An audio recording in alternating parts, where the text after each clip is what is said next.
That was weird. Okay, hello, hi, hello, welcome to a Monday, special Monday stream. Hey-o, hi-o. With me, Rashi, hello, and yes, it is my birthday, thank you, May. Oh, I keep forgetting to make that confetti button. We never have I never get around to making that confetti button, but eventually I will, and I'm not too happy with the background right now. I keep fuddling with it, and it's never quite right. But yes, welcome to the Daring Player Squad Strem. Ayo. My name's Rashi. I'm Joyce. And it's Ace Attorney Apologist this time. Hey, we didn't do it on Friday because I had Birthday my birthday buchay. a la James and Ashy. Yes, thank you so much. I will enjoy this on stream. Damn right you will. I love every part of it. I didn't get to eat a lot of fruits when I was on my keto diet, so because sugar. So I'm trying to get all that in as much as humanly possible. I'm trying not to eat all of it because like fruit is like my jam. Yes, Joyce, So- that's what jam is made of. It's made of fruits. Yeah, but it's my jam. Just for that, you don't get anything. Like, no. Let me know if my audio's okay. It seems like it's feedback. I noticed we didn't give you a chocolate name because carbs. Because carbs and because sugar. Choice. Bad Good sugar. idea. Good idea. Yeah, let me just readjust this ever so slightly. Because is bad touch. Too bright, too dark, too bright, too dark. To zoom. I mean, That's better. Better.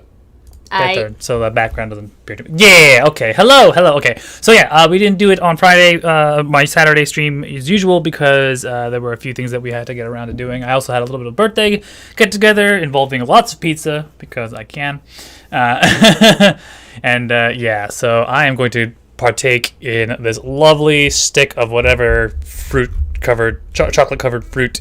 fruit covered chocolate. I mean, I close could. enough. But yeah, I'm gonna have a bite. Wait for a few more people to come in. But yeah, today I think we're going into a lot of flashbacks, so that's gonna be fun. Yeah. We're gonna be covering every single case up that affects this particular case. So. Well, I mean, there's two cases. You gonna get up close and personal with that ASMR?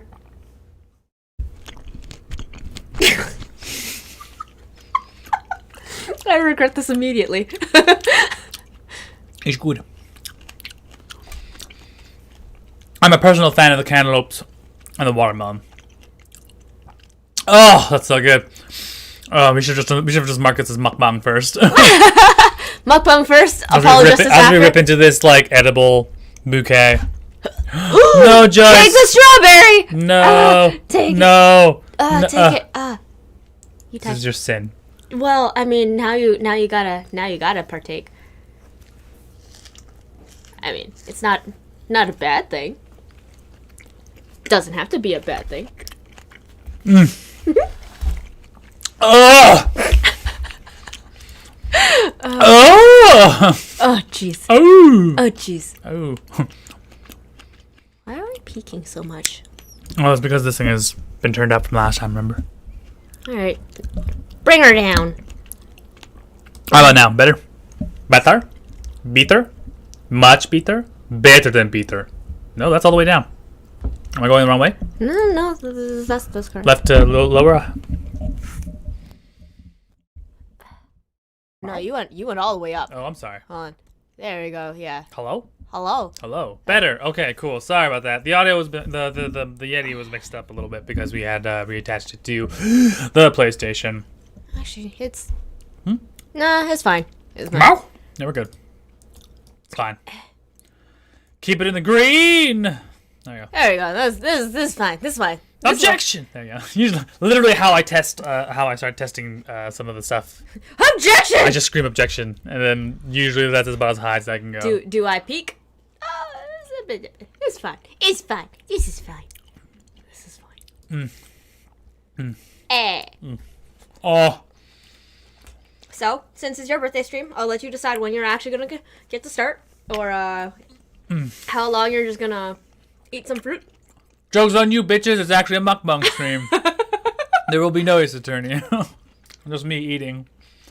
Enjoy, you sick bastards. Ugh. Alright, one more. Then we're done. You have the whole stream to go through it. I know, but I want it now. Inside my mouth hole. Oh.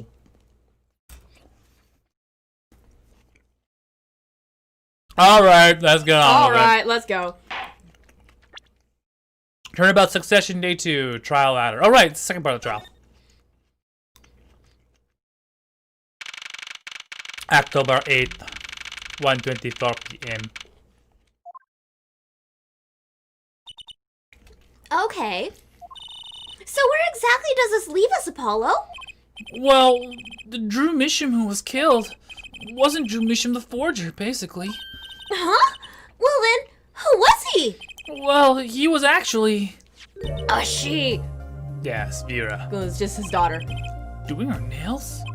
So you really made those forgeries?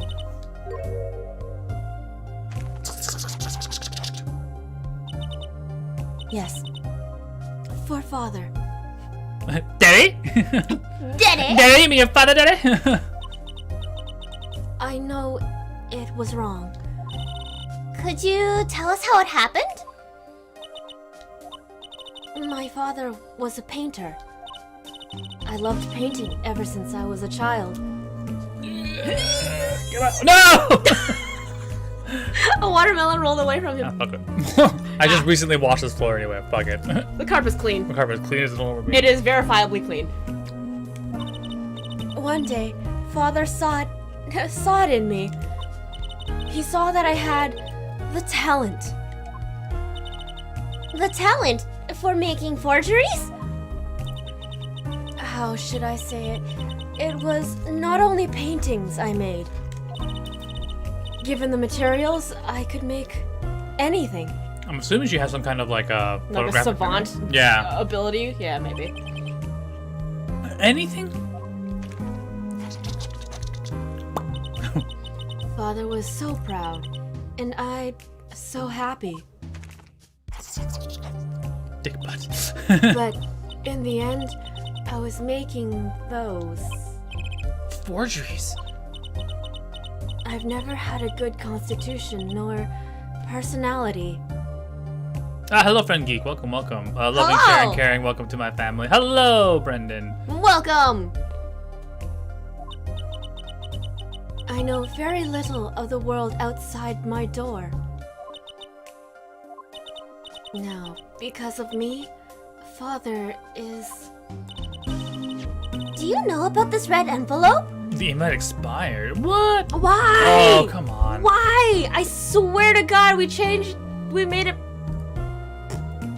I swear to God. Is that the same one that goes, if you go DPS links?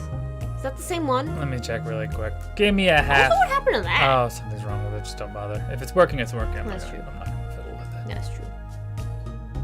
Blip blip blip blip blip blip blip blip blip blip blip blip blip. Commands. Blip blip blip blip blip blip blip blip blip blip blip. Discord. Discord and DPS 698, yeah. DPS links, check that versus the timer. Nope, it's the same one. 69. Sorry guys, I don't know why the Discord channel always seems to be giving us trouble. Even though we put it on permanent, Uh-huh. it just don't like us. Beep boop skiddy pop jazz.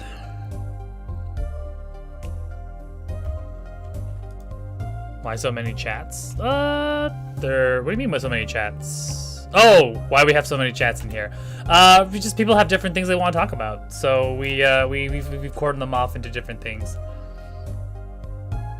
We don't usually. It's not even that many chats. I've been in some Discord servers where it's like super broken down. I'm like, oh jeez. Yeah. It's, but then also those Discord servers are also far more active than ours are. So. Wow. Okay, that should be the link. Two are sending at a time for me on Twitch. Oh, is someone's? Oh, maybe it's somebody else's. James, is your thing working right now? I think James's or Colston's bot is still on in the background. Weird. Colston! You son of a bitch, Colston. You son of a bitch.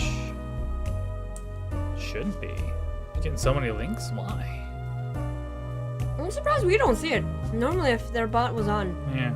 Weird. Okay, let us know if there's some more weird Shrug. wonky donkiness. Anyway, let's continue, shall we? Anyways, about this red envelope, is there money in it? I'm about to have I a mean- gong si fa cai.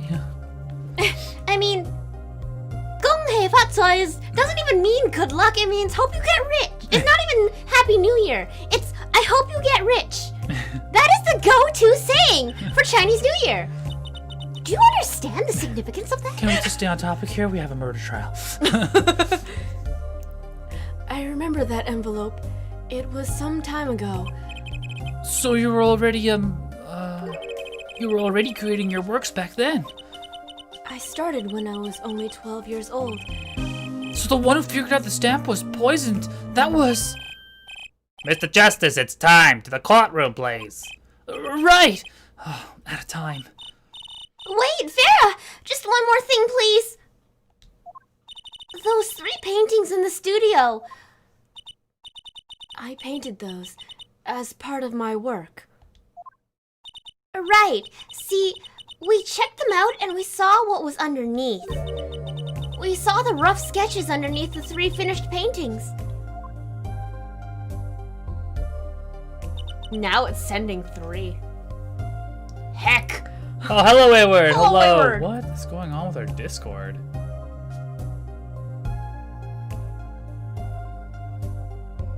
Oh, You're doubling up on your... That's weird. We Oh, ain't seeing that on our end. Yeah, I don't. That's not a Discord thing, though. That's not That's a Twitch thing. I don't know why Twitch is going off like that for you, friendo. I'm only seeing 1. You might need to give that browser a hard reset. We'll see what's up. Okay, cool. So yeah, I mean, to be fair, Twitch on Android is all sorts of like awful. yeah, it's awful. You're on mobile. Yeah. Yeah. It's probably why.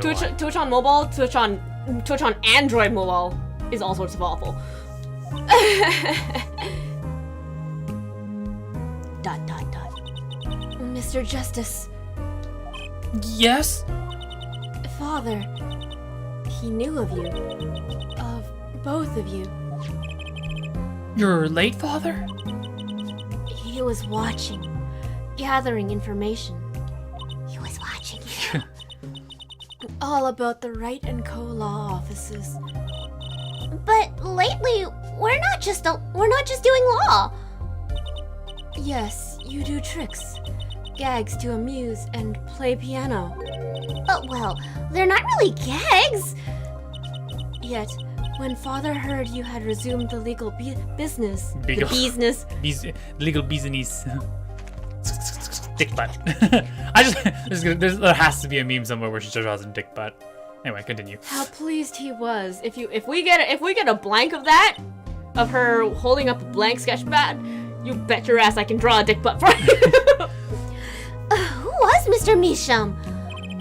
How am I supposed? I love it. How am I supposed to know? What if he was Daddy's daddy? Daddy, Does that make him granddaddy? Big Daddy.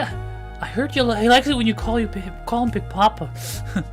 Judging from the relative ages involved, I'd say it's highly unlikely. Things are already confusing enough with all these daddies running around. Dream daddies. Just plug. We know that the victim's Dream daughter. Daddy. We know that the victim's daughter Vera was the forger. The dick. What does this mean for the case? I guess we're about to find out. All right. Come First on. trial, part 2. Come on, elephant pants. Don't fail me now. Believe me, I've seen so many exploits of that. Yeah, cat. so many. No doubt there must be a bajillion of them. Absolutely. She's Absolutely. cute. How cute she is. How cute. She's adorable. Court is now back in session.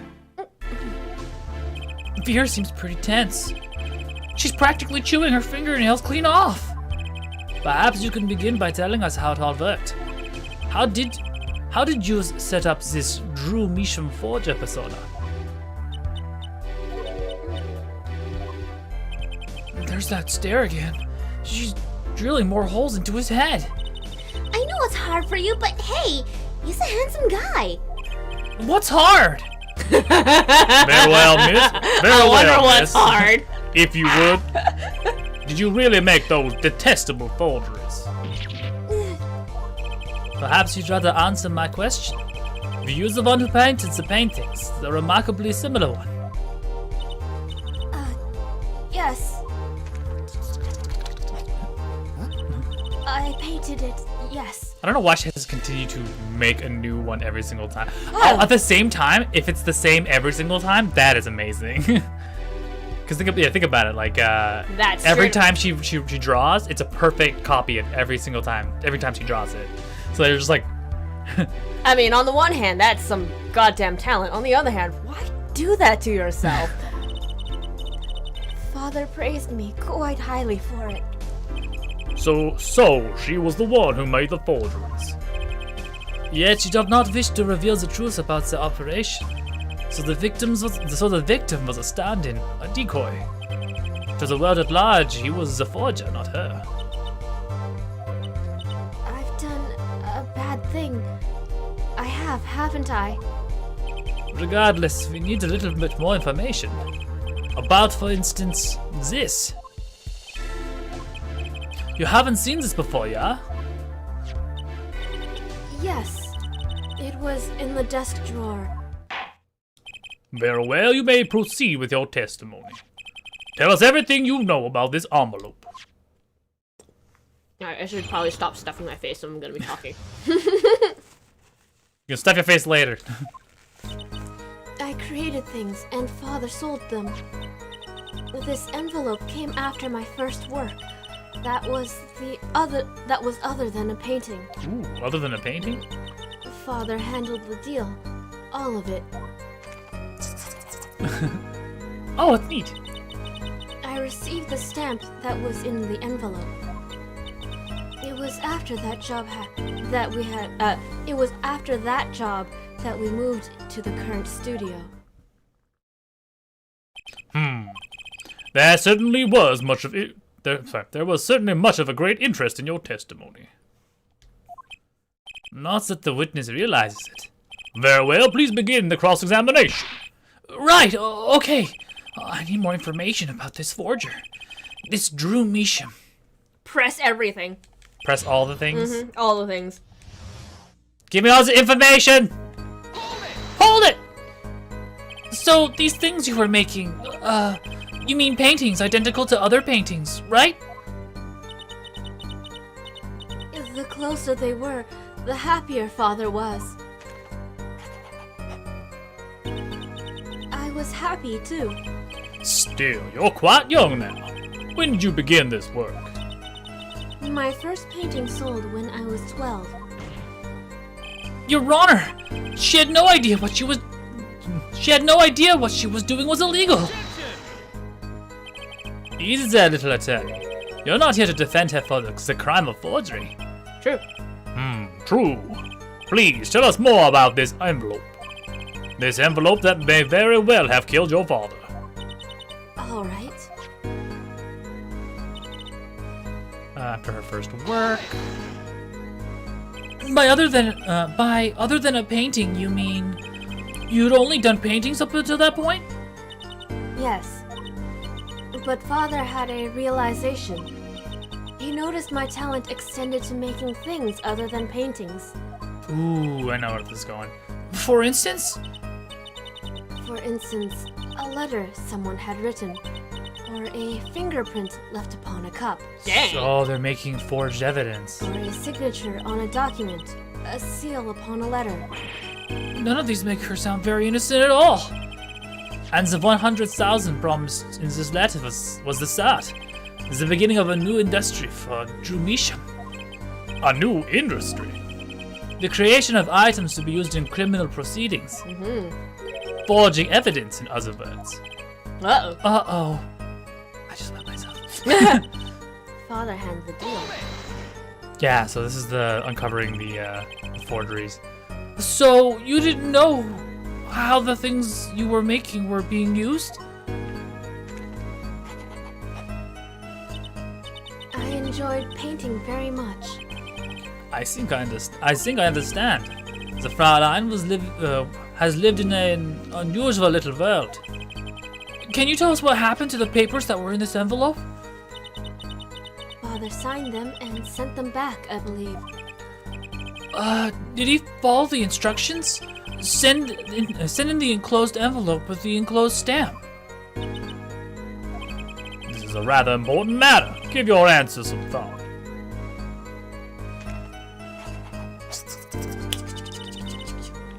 Yeah, so she received a stamp from the envelope. The murder stamp. The murder stamp. And what do you mean you received it?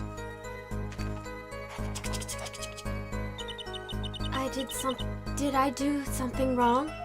You didn't use that stamp because it was dangerous, correct? Deadly poison on the back! Atroquinine! That's leading the witness. Yeah. A moment, Herr Forehead. You can't force an answer upon the witness. Now then, perhaps you would tell me, Fraulein Vera, why did you receive the stamp? Is something wrong? It was beautiful. Oh, it was my accent. She kept it, right? Ah, you meant it was one of those commemorative stamps. Yes, I think it was. Ah, she kept it because it's pretty. So you didn't know about the poison?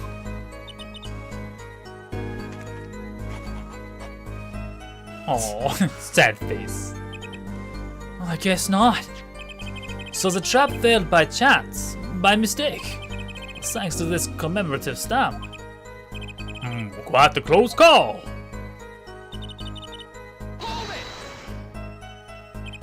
You mean you moved to where the current Drew studio is? Yes, we saw very few people there. I began drawing picture books. This single job had tied them to the criminal underworld. I think Mr. Measham wished to reduce their visibility in the world at large. When we had to meet someone for some reason, Father posed as the creator of the work. So that was the real essence of the artist Drew Measham. You did the work and he supplied the face. It was to protect her. Yeah. So you really didn't know anything, did you? You had no idea how much danger you were in. Penis. Butts. Apparently not. About this commemorative stamp, could you tell us more about it? Scribble, scribble, scribble. It was very pretty. And more than that, Yes? it was a picture of people I liked at the time. Ooh, cute. This is something new. Vera's got a crush.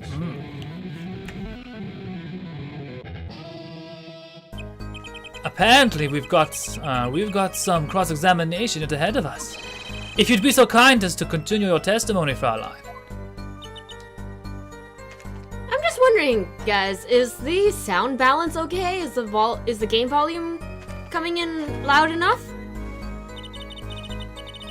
Ooh, favorite magicians. Yeah, picture of favorite magicians. Magicians! You sound good? Perfect. Okay, good. I love mysterious things. I always have. Even though she fainted when she saw Mr. Hat? You're confusing mysterious with freaky. Father took me when I was very young. It was a great magic show. I loved it so much. See?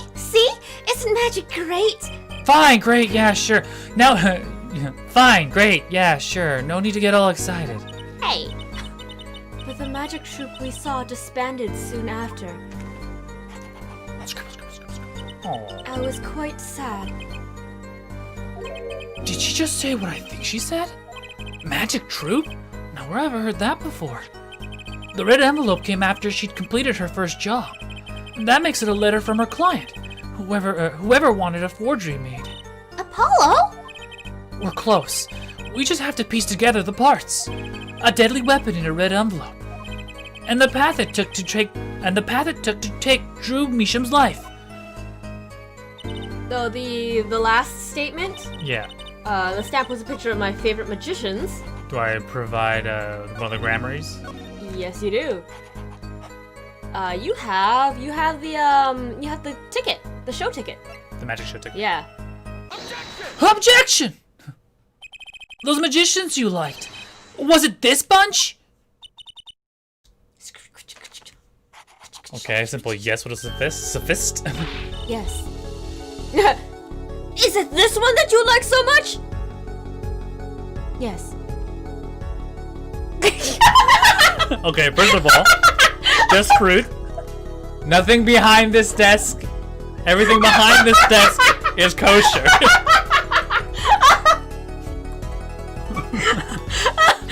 Just put it in your mouth already, goddammit. You spoiled this for me. I went for the first bite and I'm like, wait, no, stop. Wait a second. Pause. Mm-hmm. Kosher. Mm-hmm. Well, if it isn't Mr. Half-Eaten Cantaloupe, how are you doing, buddy? Oh, I'm doing okay. Oh! Sorry. I'm sorry. 100% kosher. I see. Still, I have to wonder, why include a commemorative stamp like that in a business letter? Good question. Well, pretty stamps are always pretty stamps are always better, and you can't beat the Troop Gramarye. But the whole murder plan was a failure because of it. Ironic, don't you think? Prosecutor Gavin? Uh-oh. He knows something. He knows something. Prosecutor Gavin. Gramarye. What's with Gavin? Might I ask just one question of this witness? In your testimony just now, you stated this was your first work. This was your first work that was other than your painting. Please tell me, what exactly did you make? No! Answer the question! Now! Ooh, damn. He got real angry. I've never seen him this cool like that. Yeah. Prosecutor Gavin? You're usually not the one whose volume concerns me. Yes, it's unbecoming of me, I apologize. But I must know, please. Miss Misham, tell me. It was a book. A single page in a book. A book? Please be more specific. It was a handwritten book, like a diary. Oh shit. 9! I don't! No! Oh, he knows something. Oh, dang. Yeah, he's realizing his brother's a fraud. Yeah. Potentially. Well, we all knew he was a fraud. Now this just fucking seals the deal. What's wrong with Prosecutor Gavin? He looks like what? He's seen a ghost. He's seen a ghost. Miss Misha, this book. Was there a picture of a silk hat on the back cover? Yes or no? How did you know? Objection! Prosecutor Gavin, the defendant is answering all of your questions. Stop badgering her. He's told you nothing, has he?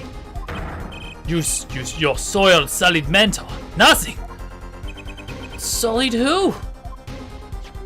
Phoenix Wright. Who else? Daddy? Daddy? He never told you about the trial 7 years ago, but how he came to lose his attorney's badge. It was a certain piece of evidence that decided his fate, you know. A certain diary. On the back it bore a mark of a silk hat. What? Oh, dang. Nani? Phoenix Wright, tossed out of the profession by false evidence. And the forger who made that evidence is the girl standing right in front of me? These two cases are involved. Vera, you must tell us. The evidence you made was used in a trial 7 years ago. Who asked Drew Measham, you, to forge that evidence? For all our sakes, who was it? Rabble, rabble, rabble, rabble, rabble, rabble.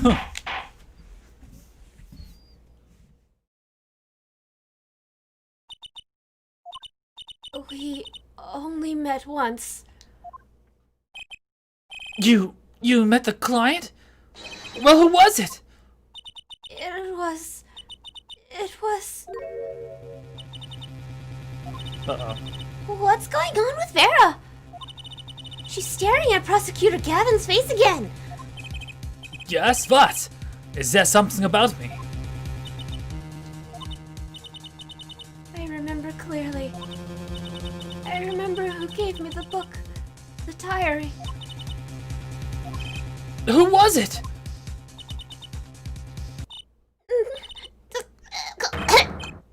Vera! Oh my god, no! What the fuck? The devil. The devil. It was the devil. Oh, I'm breaking up again. Dang! My audio's snapping again. Eh? Turn that down a little bit. Snap! Bamboozle! There you go. Snap, crap, chop! Compulsion! There you go. Defendant Mira Mishim, unconscious. Acute atroquinine poisoning. Oh, she'd been poisoned. What the hell? Uh-huh. But how? Ow! This ends the recording of the trial of the murder of Drew Measham. Really? Oh, the recording, okay. Vera Measham was, during the trial, poisoned by an unknown assailant. The dosage was just under the lethal amount, sparing the defendant's life. She is currently in intensive care and is not to be disturbed for any reason. A very simple case, at first glance. Until it finally began to show its true colors. Ah, here we go. So we're gonna do a weird parallel trial. The long road to the truth takes us to the record of another trial. Phoenix! In some ways, that was the starting point of it all. Oh, is this a young Clavier? Baby Clavier! This is a baby Clavier. Look at that Yeah, short hair. look. Jesus. And that is where we must go. Baby Trucy, look how cute she is! To find the whole truth. We're nothing but the truth. And only the truthy. And only the Trucy, so help us God. She's so cute. Oh, She's adorable. She's so adorable. Showdown time.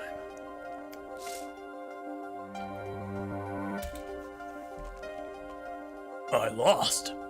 It's only a game. It's only a game of poker. A game I finally played for a long time and only lost twice. Who was the first? A man I killed, of course. Oh, it's a different game. Well, it seems I found the partner I've been looking for all along. So this was 7 years ago. Over a game of cards? Why, yes, over a game of cards.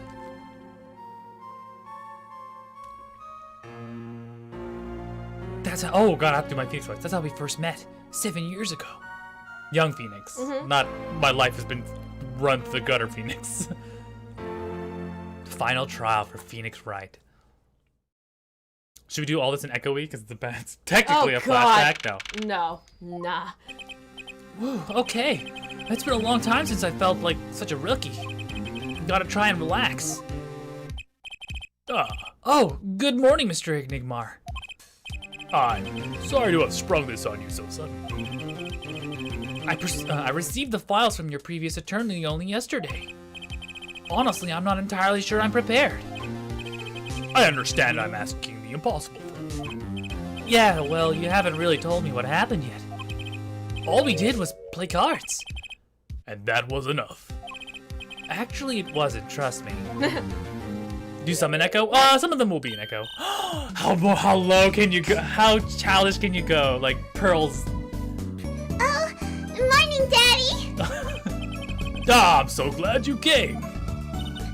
You okay, Daddy? Are they picking on you? I'm fine as always. This old boy here is old boy is here to help me after all. That's young man to you. Good morning. That's a cute outfit you have on. Thanks. My first show's today, after all. Oh, I'm sure it is. What the heck is she talking about? Is that her? Yeah. No. Oh, old boy? Yeah. Huh? Me? Oh, look what he started. Here. Oh, dang. Oh, shit. What is this? What's this? no. I just got it over there in the hall. They told me to give it to the old boy in the blue suit with the spiky hair. They said it was really important. What's this? A memo for you or some such? Not from the looks of it. What is this? Looks like a page from someone's diary. I'll give it a read later. Received from Trucy Enigma. Yeah. I love it. She's so small. I know. Her real name is Trucy Enigma. Or her true last name. Well, how do you feel about Actually, today's yes, trial? that's true. That's true. We'll get through it somehow. Incidentally, the prosecutor today is a new guy here. Ah, an easy win then, yes? They're calling him a true thoroughbred in the history of the prosecutor's office. Which, I mean, you're competing against Edgeworth, so... Of course there's one of those every year. The switching of attorneys just before the trial.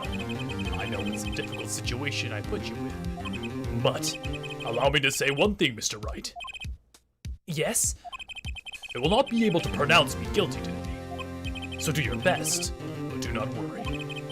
First time I Switching attorneys in the middle of the trial. So Yeah. that means someone else was representing. repping him before. Yeah.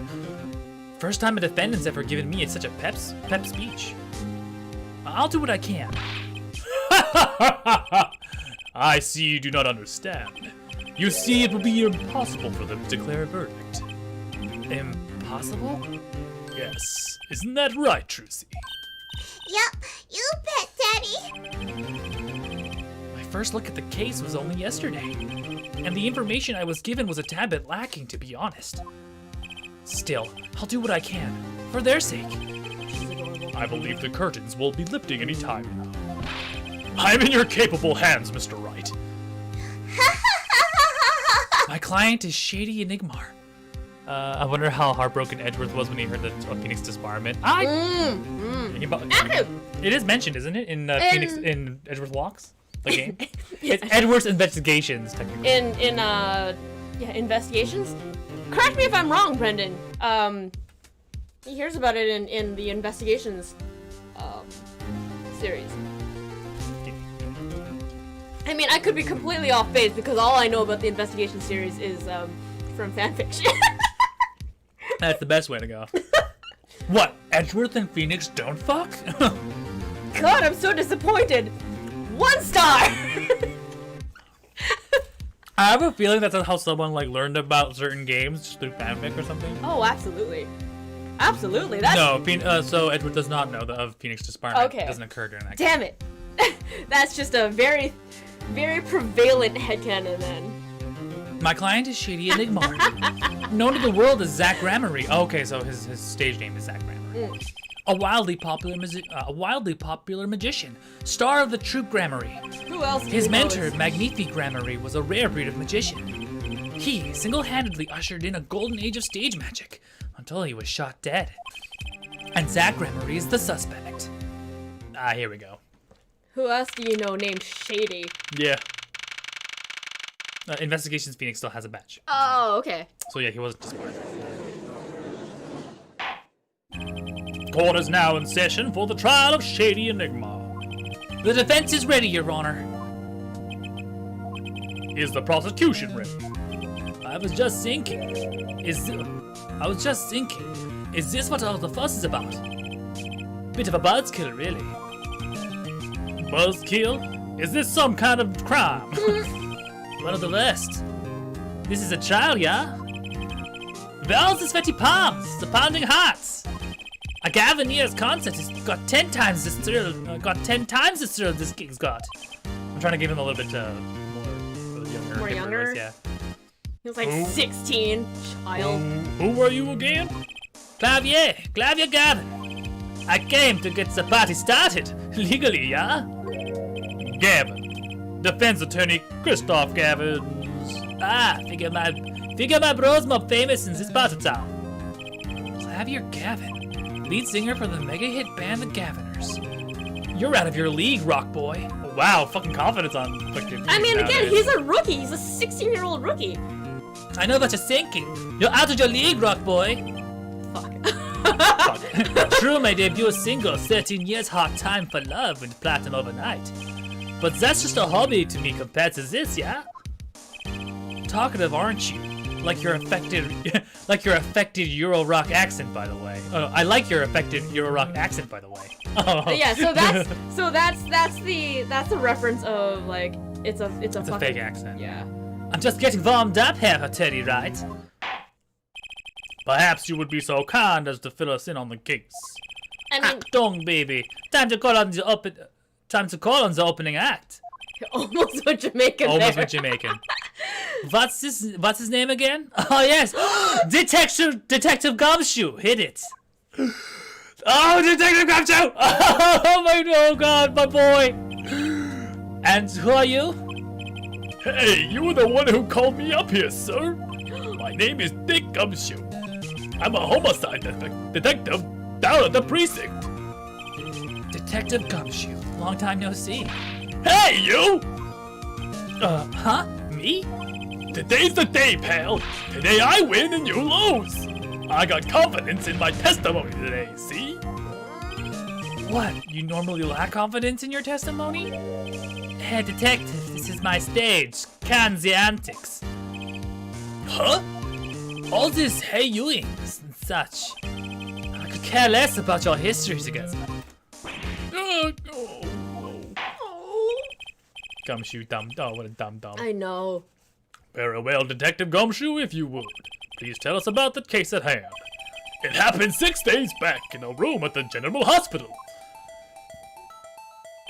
The facts are as simple as they come. Here's the crime scene. The victim was a patient asleep in a hospital bed. The killer comes in and puts a pistol to his forehead and BAM! Lights out. Them's the facts.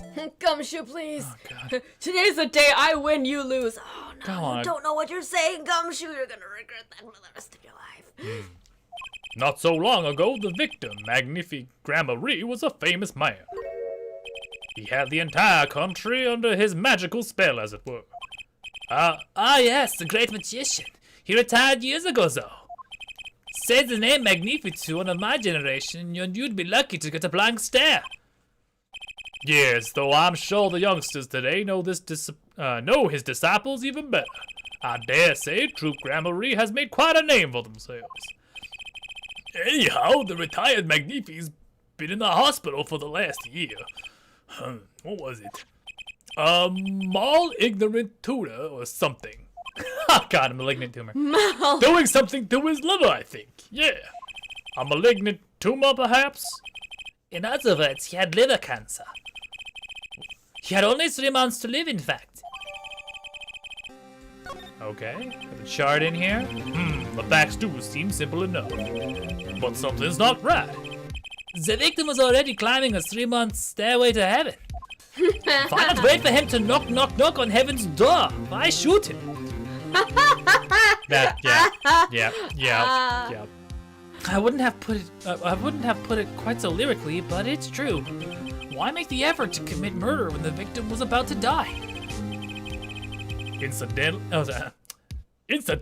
the victim had a serious case of diabetes. Diabetes. Diabetes? In fact, he was about to shoot up his insulin when he was shot with a pistol. The syringe was found at the crime scene. Chronic diabetes and cancer. As much as it pains me to say, the victim was clearly at the end of his life. Alright, cool. I believe the question before us is clear then. Why did the killer have to shoot this dying man? What reason could he have had? Very well, detective. Perhaps you can enlighten us to the circumstances of the shooting. Yes, sir. The circumstances. Actually, the victim kind of ordered the defendant to do him in. A few days before it happened, the victim sent a letter ordering his own murder. Moida. The defendant did what was asked of him and shot the old man in the forehead. The bullet was fired from the pistol found at the scene, no doubt about it. And the pistol definitely belonged to the old man, sir. Gumshoe, you can't say you're going to win when you mispronounce malignant tumor. A mal-ignorant tumor. Mal-ignorant tuna. A mal-ignorant. A mal-ignorant tuna. Yeah. What? You're saying the victim ordered his own shooting? Those are the facts. I have here the letter in question. To my beloved student Zach, to you I entrust the task of Lowering my life's curtain. Yeah. Very unusual indeed. Although, could such a thing as a letter really cause one to pull a trigger, I wonder? I believe the answer to that question can be found at the end of the letter. You cannot refuse, and we both know the reason why. Detective Gumshoe, can you explain this to the court? Unfortunately, even the defendant won't say a peep about that one bit, sir. One thing bothers me about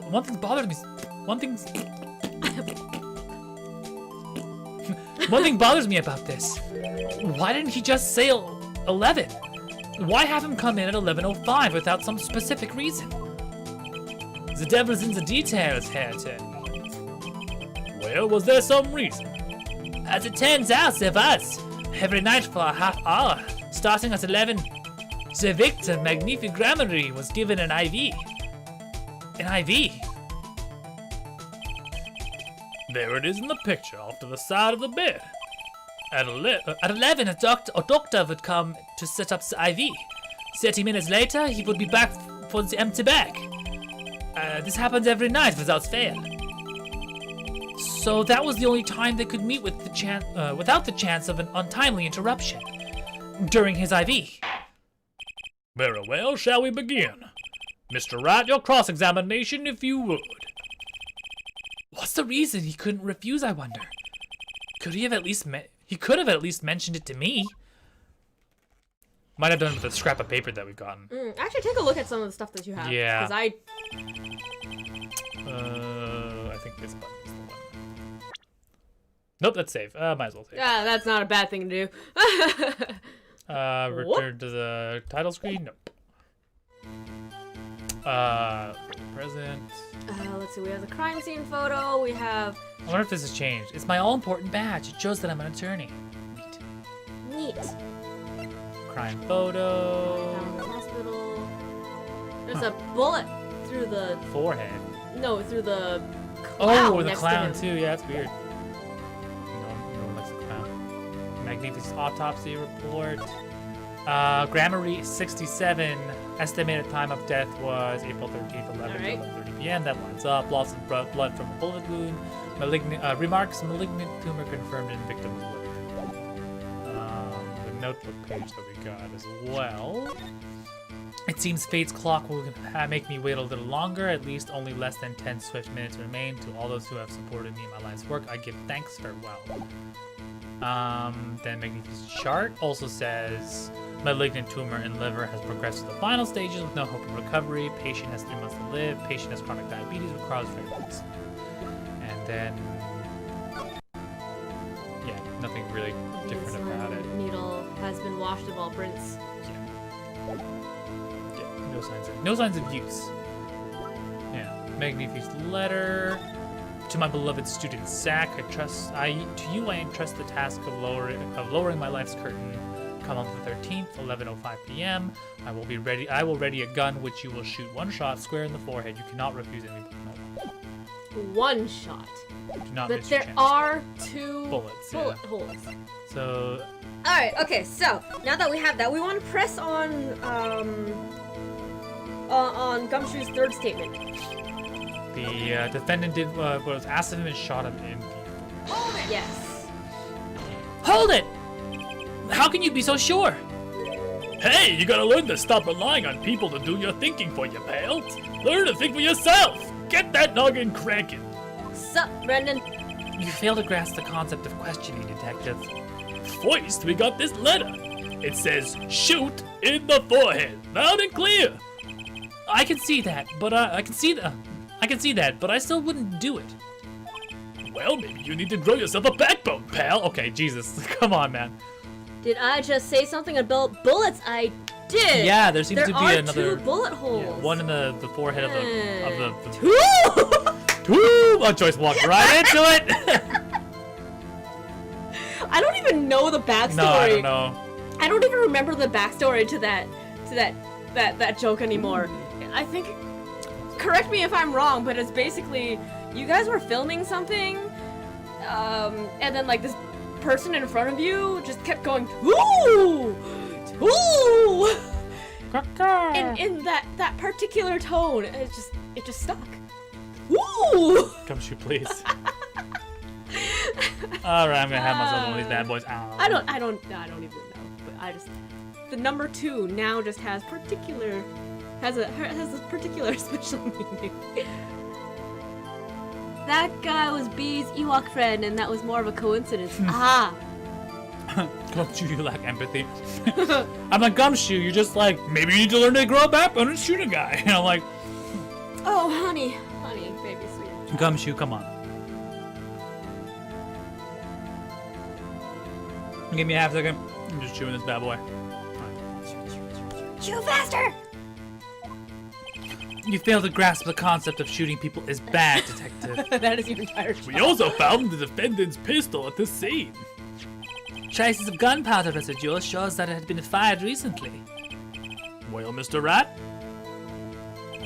as far as I can tell from looking at this photo, there seems to be no issue with the prosecution's claim. That's wrong. The photo. Maybe there's something in there I can use. Indeed, there is.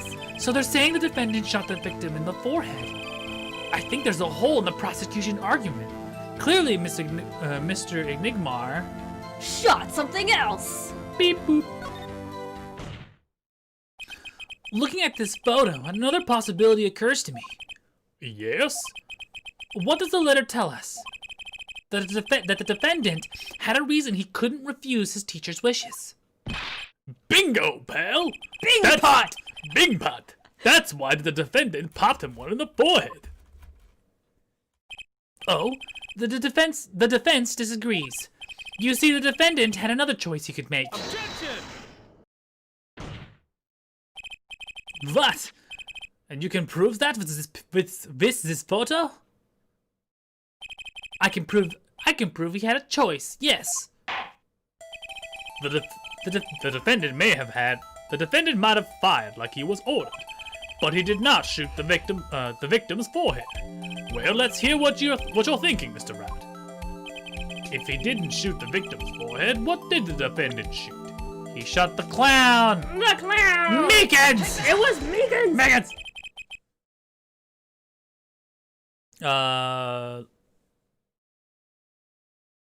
Friend I used to play Big 2 with. Oh yeah.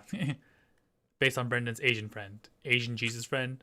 But instead of turning water into wine, he could turn any card into it too. It's a very Asian oriented skill. Cool. Okay, whatever. I mean, hey, if you're gonna play Big 2, it is you the know, ultimate trump card. Yeah. The clown doll. Take a closer look. See? It's been shot in the forehead too. Oh, 2. there's a hole in his forehead. Yes, and a hole in the prosecution's claim. Objection! Ha! And I suppose you have a reason as to why he shoots the clown doll. He didn't just shoot the doll. He shot the doll's forehead. His forehead. Let's read the orders once more, shall we? You will shoot one shot square on the forehead, which is exactly what he did. He shot the clown doll square in the forehead. You never said shoot it in my forehead. Yeah. The defense has raised an intriguing possibility. That hole in the clown's forehead is definitely looks like it was shot. Violet, send someone to investigate this matter. Objection! I admit I'm impressed, but I expected nothing less. Still, this doesn't mean he didn't shoot the victim. Objection! Perhaps he did have to shoot a forehead as ordered, but the letter says nothing about whose forehead. This was the only way he had to follow his orders without taking a life. The bullet hole in the clown's doll's forehead does demand an explanation. It might very well be a clue. Yet Prosecutor Gavin is right. It alone does not prove the defendant's innocence. You cannot say for sure that the defendant did not shoot the victim. So sorry, Mr. Wright. How sad it is to see the mighty fall. How sad is it to see the novice's overconfidence? He doesn't realize just how big this little hole in his... he doesn't realize how big this little hole is gonna get. Pause. Detective Gumshoe, please take this newfound fact into account as you continue your testimony. So what if he shot the clown? He still shot the victim, pal. But that goes against the gun. We don't have the gun. Oh, what? Come on! Okay, go back to the fourth statement and press play. Oh, shit, I hit this That's one. okay. Hey, not bad summary, pal. More of a confirmation than a summary, but whatever. That was really more of a confirmation than a summary. But our defense attorney seems pleased enough with himself. Uploading some good memes to the channel. Oh, Do these people ever miss a chance to mock me? Oh god, defense attorney's life sucks. Well, now that Mr. mean- Wright's gotten that out of his system, As in real life. shall we continue the testimony? I didn't have time to gather all the details before coming here. This testimony might be my only source of information. Better pay attention and read this letter carefully. The fourth one? Yeah, the fourth one. The bullet was fired from the pistol, no doubt. You mean this pistol? The one in the crime scene photo? That's the one. It's a funny looking gun, so there's no mistaking it. We compared the bullets taken from the victim's skull with the bullet fired from this gun. The rifling marks on the bullet were a perfect match. So you verified the murder weapon, in other words. You bet we did. Alright, and then now press on the next one. Yes, this one. It belonged to the old man. Why are you so certain? What pile of sand has your head been stuck in all this time, pal? You never heard of Zack and Valent's quick draw shoot 'em? Huh? What's that? One of the defendant's specialties. Oh, there's the third grammary. Mm-hmm. She look familiar? Uh-huh. Zack and Valant stand on either side of this coil. Then they shoot. But the bullets don't hit her. Instead, they hit everything else on the stage. This was one of the pistols they used in their show. Not a great design, huh? The kids love it. Many boys and girls join the police because of that pistol I hear. You know, that would explain a lot about the police force. True Gramarye stopped doing that act a while ago. The old man held on to that pistol ever since. The court would like to see the pistol in question. You got it, sir. Here it is. Well, this truly is a blast from the past. That's a stage pistol for magic shows, see? But it can fire real bullets. It looks so much bigger in real life than on TV. Yeah, but it can only hold one round. By the way, the pistol's firing chamber is empty, and it shows traces of having been fired off recently. So, were any fingerprints found on the gun? Unfortunately, no. Of course, the defendant is known for wearing gloves.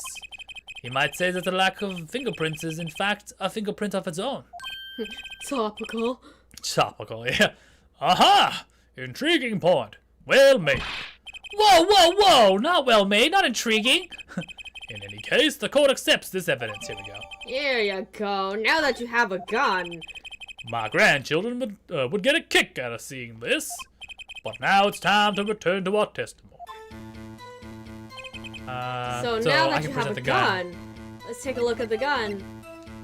What if you shot the clown? He still shot the victim, but you can only get one bullet. So he either shot the victim and then the clown. Then who shot the clown after? Yeah. If he was already dead, why shoot the clown after? Yeah. The trickiest cases often seem the simplest. Prosecutor Gavin, you missed the bullet hole in the clown's forehead. If you hadn't missed that, you might have come to a very different conclusion. Understand? Yeah, but like I said, pal, after he shot the clown in the forehead, he waited. Did nothing of the sort to the victim. The pistol proves he could not. The murder weapon? How? It's quite simple, Your Honor. This pistol only holds one bullet at a time. If he had shot the clown in the forehead, he couldn't have shot the victim too. No! That's not a contradiction. Not even close. All he had to do was reload the pistol after the first shot. Oh, and where did you get the extra bullet? They're not easy to come by, you know. If you claim the defendant had one ready, then prove it. Then prove it to us how he got it.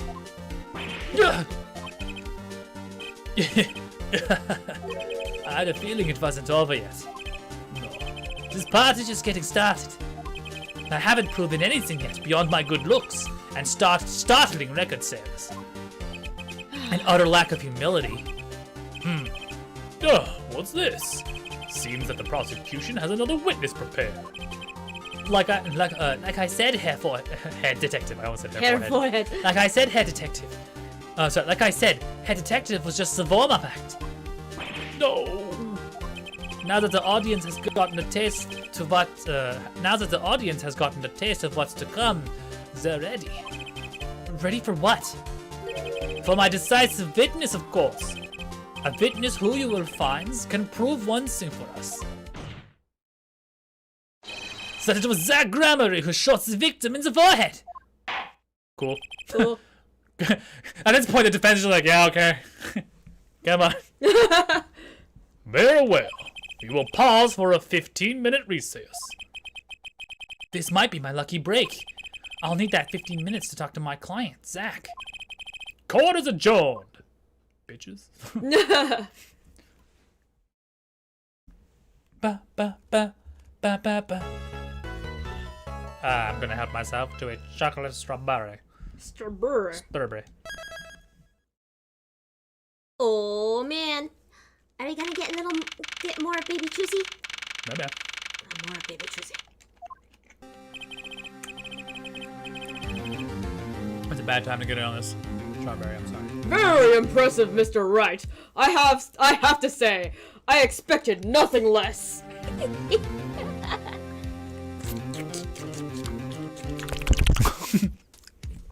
I'm sorry. Are you? No. No, you're not sorry at all. Very impressive, Mr. Wright. I have to say I expected nothing less. We've only just begun. I was hoping you could tell me a bit more about what happened, actually. I did not think you would believe me if I told you. Better that you discover the truth for yourself. I was thinking of you, you know. I think we need less thinking and more talking. The night in the hospital, what really happened? Ah, by the way your eyes gleam, Mr. Wright. You'll scare Trucy. Speaking of which, where is she? You have... Whee! She's like sucking up pixie sticks, like, yeah, I have it! She's like, pixie sticks. Daddy, I'm putting on a show! I found these pills on the ground and I ate one and I think I can't stop talking or I think I'm gonna die and there's Jesus in the corner! You have seen the problem yourself, the letter. The one shot in the forehead. One, right? Yes, and the reason he speaks of. I could not deny my mentor's wishes, even if it meant my own death. Why not? This is something I will not say, for now at least. That's, what's this for now business? I've done many things in my life, some well, some poorly. But this is a cross we must bear alone to our graves. We? You wanted to know about the night of the incident. Finally, this guy sure likes to take his time getting to the important stuff. Of course, I had no intention of shooting my mentor. I snuck into his room that night at the appointed time, and found there upon his bedside table 2 pistols. Ah, 2 pistols. Two! Yes, the one I had used on stage, and the one that had been used by my partner, Valant. Oh, for the Zack and Valance quick draw thing. My mentor had the look of one sleeping. I stood by his bedside, hearing only the light sound of his breathing. Then I took the pistol into my hand. I cannot deny that my resolve faltered then, for a moment. You faltered? You mean you thought about shooting him? Recall there was a reason I could not refuse his request. His last such request. Though not his first. So there were other requests you couldn't refuse before? To be honest, I've not always been steadfast. I fear I've brought pain upon Trucy. This was Magnifi coercing his disciples somehow? Just what was going on in Troop Grammary? Yet, in the end, I did not shoot him. Instead, I turned and shot the clown. I took the pistol I had fired and placed it in my pocket. You in your pocket? I believe if you examine the bullet in the clown's head, you will find it to be different than the one in my mentor. What were those called? Rifling marks. Yes. Well, that is all I have to tell you concerning the case. Concerning the case? You mean there's something else you can tell me? You are a fascinating man, Mr. Wright. Thanks. Thanks? Yes, there is something. My mentor, his eyes opened. What? Magnifi Grammary? The old devil, he was not asleep, you see. Of course, the gunshot would have woken him anyway. There we had our last discussion as mentor and pupil. It was not a long discussion, maybe 5-10 minutes or so. What did you talk about? Mr. Wright, did I not just tell you? It does not concern this case. Zach Grammary. He seems pretty steadfast to me, or maybe just stubborn. Mr. Wright, your presence is requested in the courtroom. Once again, I am in your hands. Right. Let's get back in there.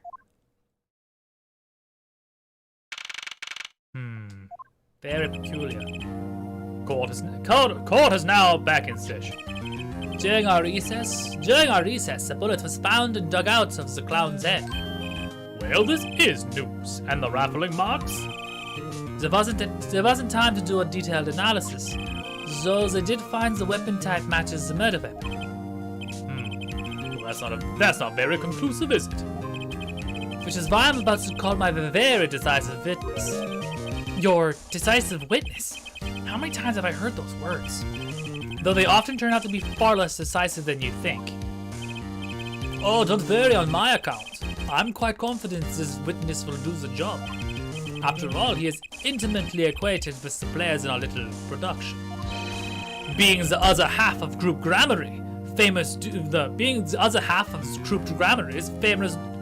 Sorry, it's really hard to do that accent and keep it going. Being the other half of Troop Grammary's famous duo, Zach and Valant.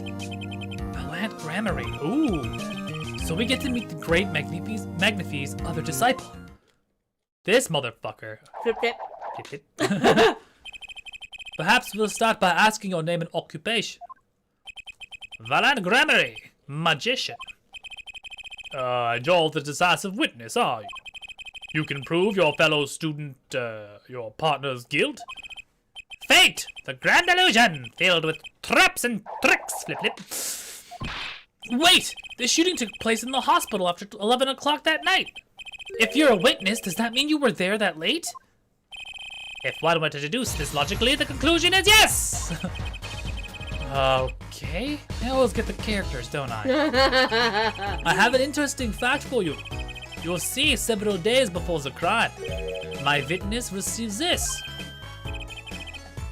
That looks very familiar. Wait! That's the same letter Zach Grammary received. Dip, dip. Indeed. Yes! Or perhaps I should say, ta-da!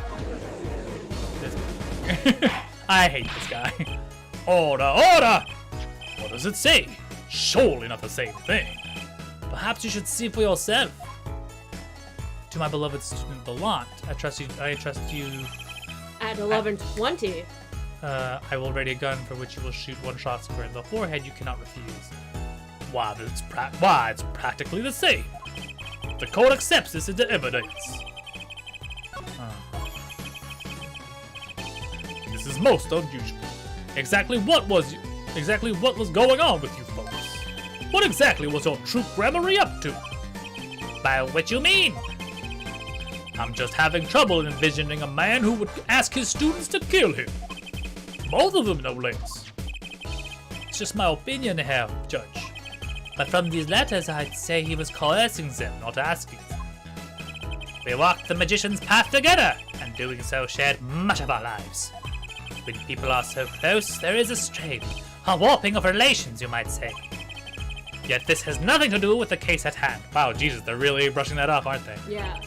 By which you mean you're not going to tell us. Which makes me wonder even more about this reason they couldn't refuse. Which means it must be relevant. Which means it has to be relevant, yeah. Well, let's get on with the testimony for starters. The defendant, Zach Remery, stands accused. Tell us why. Oh, I'll do much more than that. For where he walks, the red roses rise, singing hymns to the miracle that is magic. Fascinating. Though I hardly need to remind you that the evidence could just as clearly point to you as the suspect. The letter, the murder weapon, and now the 2 bullets found at the scene? In fact, the only difference seems to be the designated time. As every magician knows, timing is everything. Mm-hmm. Yeah. And now it's time to get this party fired up. The night of the crime. Blip, blip. That night I visited the hospital room at the time Magnifi requested. The smell of gunpowder hung in the room, and my mentor had taken his final bow. I did not imagine my fellow student might have received the same instructions. Yet a deal with the dead is still a deal. Death's sweet kiss I gave to the clown. Then I informed the doctor and the police. Only Gumshoe would miss the bullet? Yeah, because Gumshoe's a dork. So you were the one who reported the crime? Indeed, I would think. This fact alone would clear my name of suspicion. No. Let's not jump to any conclusions. Yes, the cross-examination generally comes before the conclusions in this call. But if your testimony proves to be true, then the defendant, Zach Ramery, is guilty. And if it wasn't Zach Ramery, then the killer was you, Volant. Blip, blip. Blip, blip. And no disappearing act will get you out of that. Bitch. I got you. Press on the 4th one where he says he shot the clown. I shot the clown, but I did not shoot the Grammary. There were 2 bullet holes at the scene, one in the victim and one in the clown. You're saying the one who shot the clown was you? No doubt my partner Zach has said much the same thing. Yeah, because whoever didn't shoot the clown committed the murder. I'd better dig around here a bit more and see what turns up. Mr. Volant, let me ask you something else concerning the crime scene. Namely, the number of pistols. Yes. Because that seems to be the only discrepancy between the 2 testimonies. How many pistols were there when you entered the room? By which you mean what, precisely? 2 pistols were used in the Zach and Volante quick draw shoot-'em, correct? One for each of you. You are well informed. Yet, only one of my old friends sat at the hospital room that night. What did Zach tell me back in the lobby? There were 2, and then he took one. Of course, I had no intention of shooting my mentor. I snuck into his room that night at the appointed time, and found there upon this bedside were 2 pistols. I took the pistol I had fired and placed it in my pocket. I see no problem with that statement. Only one pistol is visible in the photograph of this crime scene after all. So you picked up that pistol and fired it? Indeed I did! Alakazam! Alakazing! Alakaboom! Is the number of pistols really so important? Yes, Quite important. Quite important. Quite important. Quite importante. Importante. The number of pistols is quite important, Your Honor. Very well. Please add this detail to your testimony. What can I do but obey? Hey, flip, flip. Only one pistol was in the hospital room that night. With it, I shot the clown. At this point, you want to present the state pistol. Objection! Because I'm thinking in the description that says It's that, updated. That belongs. Yeah, there's 2 of them. According to the defendant, Zach Gramery, when he entered the room, there were 2 pistols on the table. 2? Ooh! Wow, this is gonna be a meme stream today. One of those pistols he used to shoot. One of those pistols he used to shoot the clown in the forehead, and then left it with it in his pocket. Of course, this is what he would say.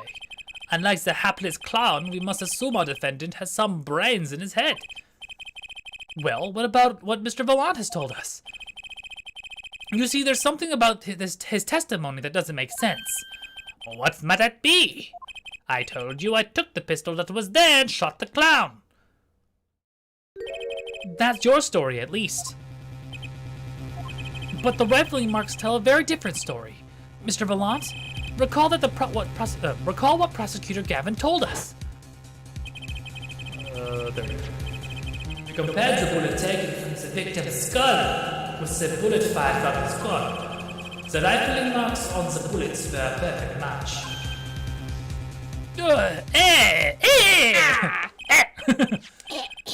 Mr. Volant, if you fired this pistol, then you shot the victim in the forehead. Rabble, rabble, rabble, rabble. Knock, knock, knock, knock. Order, order. Well, this is all rather sudden. What have I done? Prosecutor Gavin, I owe the court an apology. Sorry. Sorry for what? You see, I was unaware that two of these unique pistols were crafted. The analysis of the rifling marks only proves the type of gun that was fired. But that's not what you told us before. You said you verified the murder weapon, which is why I'm apologizing to you now. Quite sincerely, I might add. Would you hold me accountable for a mistake made in my youth? Yes. Yes. That was just this morning. I'm still young, and I might add, it wasn't really my fault. If the defendant only admitted he had took one pistol from the scene of the crime, we would not be having this pleasant discussion now. So they did a preliminary screening of it, basically. Volant Grammary? Yes, Your Honor. You were presented to this court as a decisive witness, but you've proven to be more divisive than decisive. Objection! Uh-oh. You'll see in time. The testimony so far has merely been a review of the facts. The proof comes next. Care to elaborate, Prosecutor Gavin? When Mr. Valant entered the hospital room, the victim had already been shot. As his next testimony will prove. Herr writes, the real fight is about to begin. Bring it. Oh, I love that. Fucking badass Phoenix. I love it. He's been in the game for so long. He's been through some, like, real tough cases. He's like, fucking bring it. I'm gonna wipe the floor with you. I'm gonna pick up a brick and hit you in the face with that brick. I will not run out of bricks, ladies and gentlemen. Make sure everything is right. I realize this light isn't on, so it's not helping the background a bit. So it's not plugged in. Don't worry about it.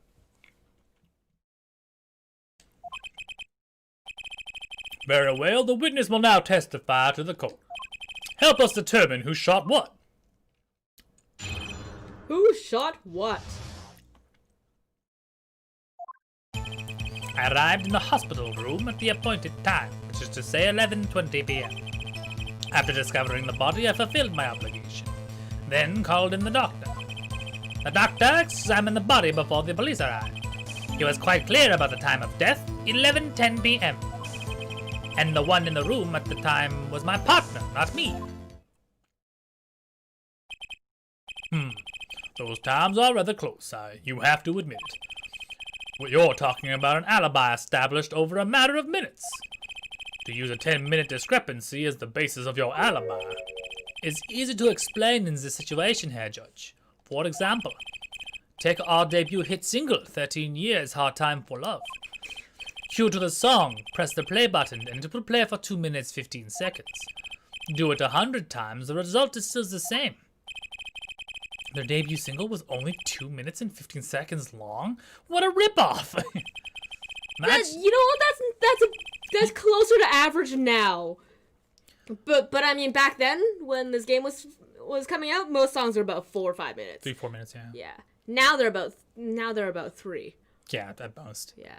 Magic is a world of utmost precision. Hocus pocus requires admirable focus. Is that a reference? Hocus pocus requires admirable focus. No, it's a play on words. And in the time of death determined by the doctor, there is an incontrovertible truth. Very well, the prosecution warns us that we're dealing with rather precise times, and we can expect a cross-examination to require the same level of precision. I would hope the defense refrains from its customarily broad, sweeping accusations, lest we blur the focus of this case so clearly demands. Point taken. Baseless remarks will result in a penalty. Carry on, Mr. Rat. So basically, Carry on. Right. Basically, don't press unnecessarily. Yeah. But I can point you to the 4th statement. Press it. Oh, I don't think I'm stepping out on a limb to say I have some doubts about this. How could the doctor be so precise with the time? We do usually only get an estimated time of death. True. I'm not sure I've heard of a verified time of death.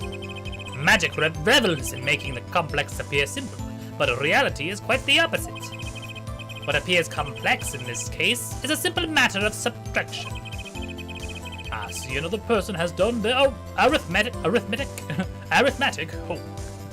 I see another person has done their arithmetic homework. So, the point here is the IV the victim was taking. It's quite visible in the photograph of the scene. Recall when we heard earlier about the victim, Magnifi Grammary's schedule. Every night at 11, Magnifi took an IV drip for 30 minutes. I can see the IV bag right there, yes. Now, look a little closer. Follow the tube down from the back to the end. Oh, the needle's been removed. Doubtless it fell out when he was shot. That would seem to be the case. That would seem to be the case. Then the needle comes out, the IV no longer drips. You could just measure the remaining IV liquid. Precisely. The IV liquid functions for all purposes as an hourglass of sorts. This is how the victim determines the time of death. From the amount of remaining in the bag, it was determined that the IV had stopped 10 minutes after administration began. Cool. Alright. And so it was when I, Valant, entered the room. 10 minutes had passed since the horrible crime was committed, Flip Flip. And this is proof. Fair, Mr. Rat? Huh. Did that seem important? Very important. Very important. Well, seeing how it is the biggest clue we have to the time of death, I'd say it's very important. Agreed. It would be hard to imagine a more precise way to determine the time. Behold the power of arithmetic. Huh. Very well. The witness will add this detail to his testimony. Sometimes the most magical thing of all, Flip Flip, is the truth. The water of life springs not eternal. The remaining IV liquid proves my innocence. Press it! Hold it! Press the man. Did you notice the IV yourself by any chance? When first I entered the room, the stench of gunpowder assailed me. Next, the mark of death upon my mentor's forehead. And then, his left arm did, I spy, arose, drooping and wilted.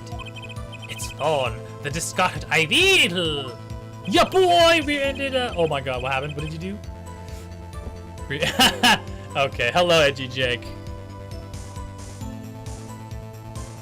OG-yasm. Hello, my friend. Welcome to the stream.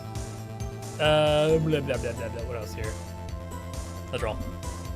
Knocked from the vein by the force of the gunshot. Lucky for you. If that IV had not been in there, why, you might be a suspect.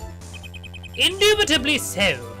I might say it's thanks to my lucky color. Your lucky color? Indeed! Even today I wear it proudly upon my suspect self. For it always, without fail, brings me luck.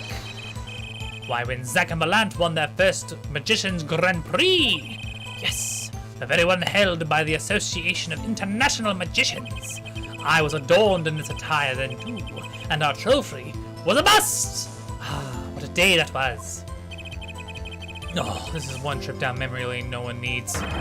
My lucky color, yes indeed, and that ID too. I mean, good thing you're okay at least.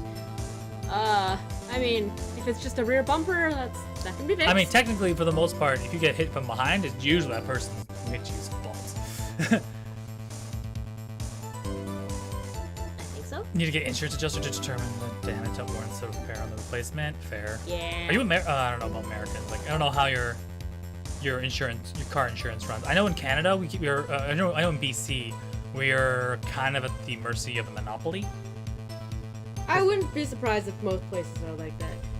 Maybe. Where's George? Have you seen it? Last time we left him under the bed. No, I don't know why. George has been hiding on the bed all day. I don't know why. Side note, notice the music is Ace Attorney. Yeah. No Yeah. apologize. Come here, cat.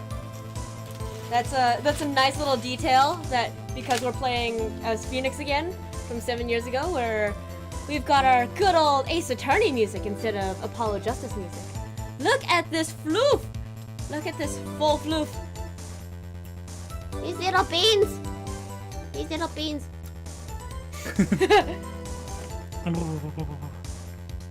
Say hi.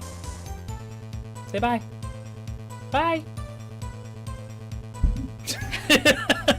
Like slung into each other. No. It's just like.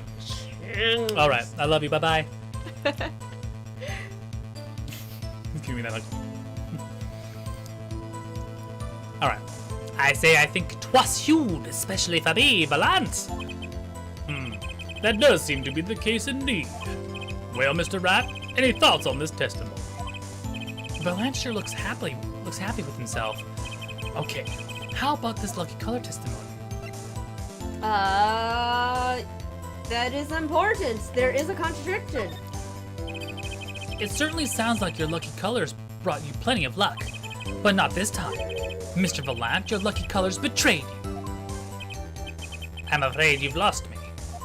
It's green, and it should be blue, right? Should be yellow. Should be yellow? Oh, sorry, yellow. Your Honor, the witness's testimony just now clearly contradicts the evidence. What? Please recall my warning at the beginning of this cross-examination, Mr. Rat. Baseless accusations will be duly penalized. Duly. I do hope this latest accusation is well based. Don't worry. Don't worry. Don't worry. I got all your bases right here. I think that's a reference. That's a reference. That's a all your bases are belong to us reference, I think. Yes. Very well. Let's hear the defense's claim. Where is your evidence that contradicts Mr. Valant has told us? The crime scene. Take that. The crime scene tells all, Your Honor. The photo of the crime scene. All this talk of color has me yearning for black and white, clear-cut simplicity. Tell us, Herr Wright, just where's the contradiction in this photo? My pleasure, and I assure you, it's quite simple. But I can't promise anything in black and white. It's gonna be in full color, bitches! Let's hear what Mr. Wright has to say. What in this photo contradicts the witness's testimony? The ivy bag. Yes. It's green. Yes. His lucky color is yellow. Yeah. Valant Grammary, let's get one thing straight about your lucky color. It's yellow, yes? Kind of takes the mystery out of it, but yes. Something wrong with yellow, Mr. Rat? Yes, there is. Decisively wrong, in fact. Take another look at the photo of the crime scene. Take a look at this photograph. Behold the evidence! That's actually a move in Marvel's Capcom. Yeah, I love it. Behold the evidence! Behold the evidence! I love that Phoenix. Fuck, what's Phoenix's alt? He's like, no justice, no hope. Now pay for your crimes. Take this, and then he does like, yeah, I can't remember the song. I can't remember his alt move in. Yeah, it's like no justice, no hope. Someone remind me. I love that I love the fact that Phoenix somehow is in like somehow rumbling with trained fighters using the evidence. What's this? Confusion, doubt. Tell us, what do your elderly eyes spy? Even my elderly eyes can see a problem here, Mr. Leland. Look at that IV bag. Ugh. What is this? What foul magic? It would be hard to call the IV liquid yellow, and I'm afraid no magic was involved in the taking of this photograph. Alaka, no! Alaka, no. I love the fact that he like has spring-loaded tricks that pop out of him when he gets upset. Order! Order! Order! Order! Sorry. Every time I see that now, it reminds me of the Speaker of the House in the UK up until recently. Fuck, I love that guy. The guy has got so much sass. Order! Order! Alaka, no. Okay. What does this mean? This is some kind of mistake. Yes, Prosecutor Gavin. Your witness's mistake. The greener they are, the harder they fall. I suppose there's no substitute for experience. Valant Gramarye, as you reminded us several times, your lucky color is yellow, but the IV is clearly not. Well, the contradiction can mean only one thing. And to think, you almost had me. I see your true colors now, Ace Attorney Phoenix Wright. Something you'd like to tell us, Prosecutor Gavin. As far as this court can tell, the witness's testimony does contradict the evidence. Yes, a contradiction. Ones that I shall be pleased to hand right back to Mr. Wright. How do you mean? How? Because the witness has made no mistake. I agree at a glance the IV liquid does appear sort of greenish yellow, but I assure you the liquid itself is quite yellow. Yellow liquid? How can you say that? As far as I can tell from this photo, it's green. Yes, but what color is the IV bag itself? The bag? You mean the plastic bag on the hook? It looks like I want to say a light blue. Ah, some bitch. Son of a bitch. It's actually a catheter. Yeah. No, it's medicine. It's pee. It's Pekins! It's God. They're pumping. Pee into his veins. Yeah, he died from a gunshot wound to the head or toxic shock. I wonder. The doctor was like, yeah, totally murder. Murder totally happened. I didn't accidentally put a catheter in his IV. Totally murder. I gotta go. Oh, look at the time. I gotta go. Precisely. Figured it out yet. Put a yellow liquid in a blue bag and you get green. This, incidentally, is the liquid's true color. I see. Your explanation does have a ring of truth to it. But then how does he know it's yellow? Objection! Doesn't make any sense. As I thought, there's no substitute for experience, Prosecutor Gavin. What?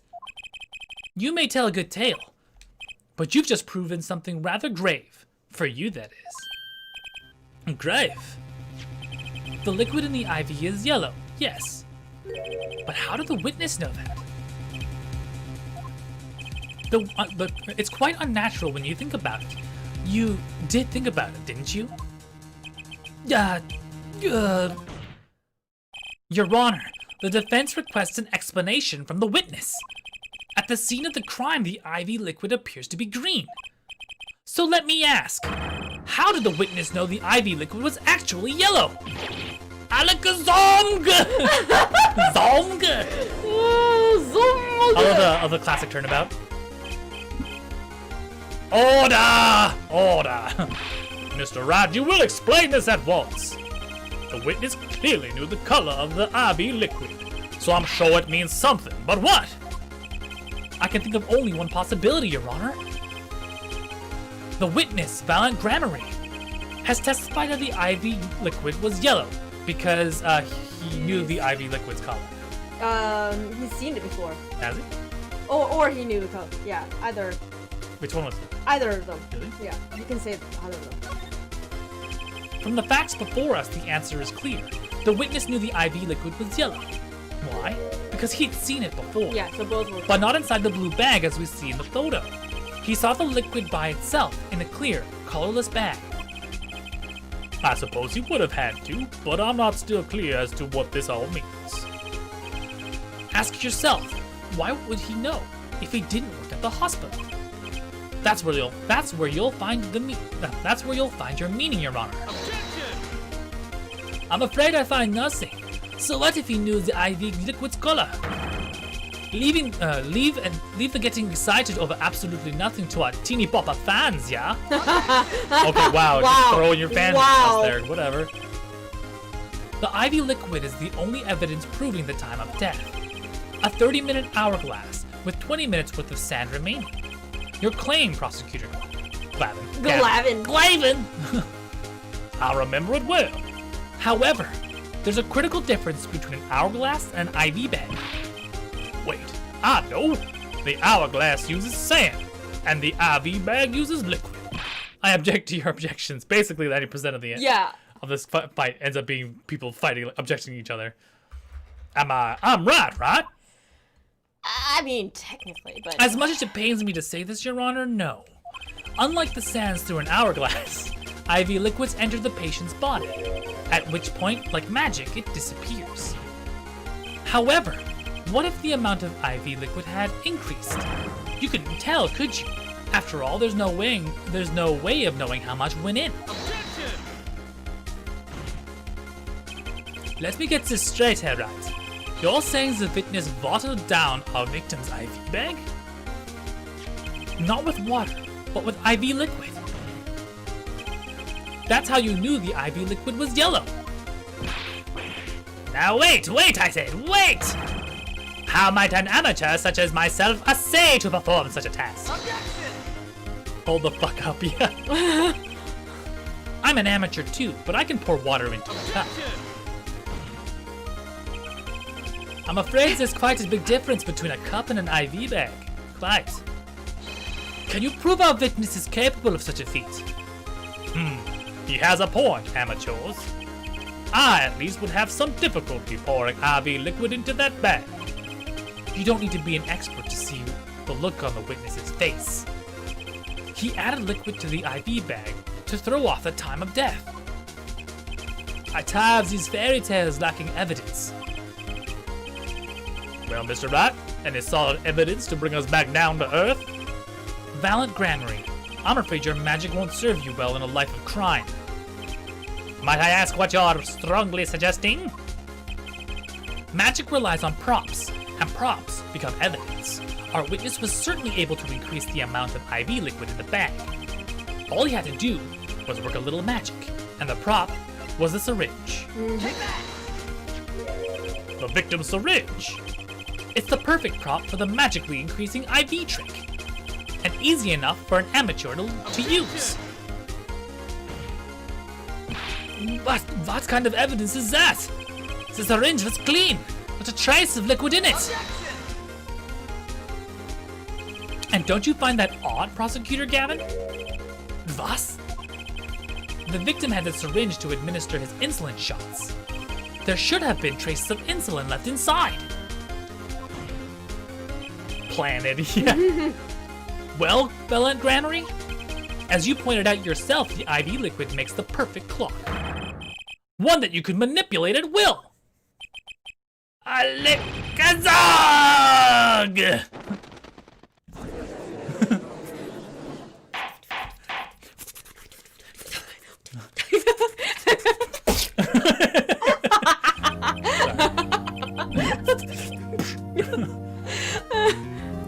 I do believe, well, this being his first, that the burden of this trial has been a bit too much to bear for Prosecutor Gavin. I'm afraid that while there is a doubt as to the amount of IV liquid in the bag, the time of death cannot be proven. And that brings our trial to a close for today. Well, maybe I can squeeze an extra day out of this. I can do a little much-needed investigation work. I see there are no objections. Oh, son of a bitch! Oh, God. Truly, there's no substitute for experience. Nothing binds one to the truth so effectively. Avert the wise. Underestimates the young, and they'll sweep the feet out from under you. In a way you never ever expected. You see, I know exactly what you're thinking. What's he talking about? You say the witness uses a syringe to manipulate the level of this IV liquid, but there's no proof. There's no proof he didn't do it either. Yes, quite true. Huh? He's admitting it. Nor was this witness quite as decisive as I'd hoped. This I admit. After all, why linger on the past, when the future holds so much? You have something in mind, Prosecutor Gavin. Proof, Herr Judge. I have another way to prove my case. With evidence, no less. What's this? This is the victim, Magnifi Grammari's diary. Diary? After going into the hospital, Magnifi began writing his memoirs, it seems. The story of his birth, his startling debut, and his the meeting of his disciples. It seems he intended for the last chapter to end, quite appropriately, with his death. Wait, what book? That book doesn't say what the reason was, does it? The reason why his disciples couldn't refuse his last request? Sadly, it does not. What's important here is on the last page. Apparently, the victim wrote in his journals that night, even after the IV had begun at 11 p.m. Let's read it, shall we?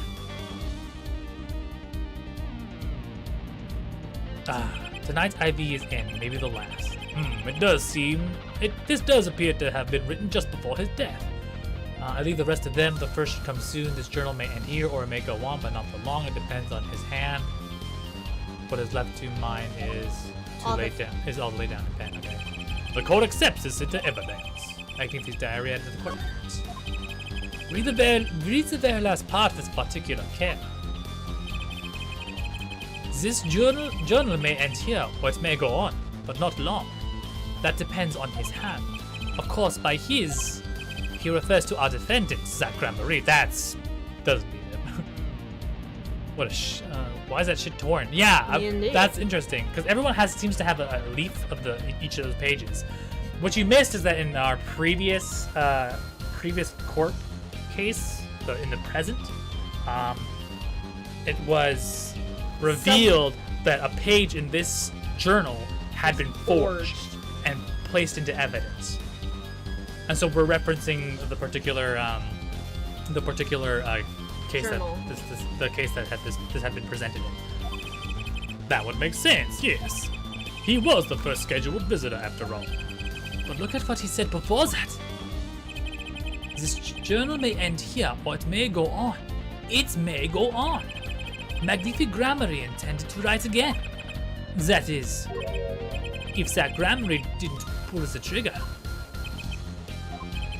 I see the defense understands the meaning of this. The victim's diary does not go on. It ends. Because Magnifi's life was brought to an end by the defendant, Zach Grammary.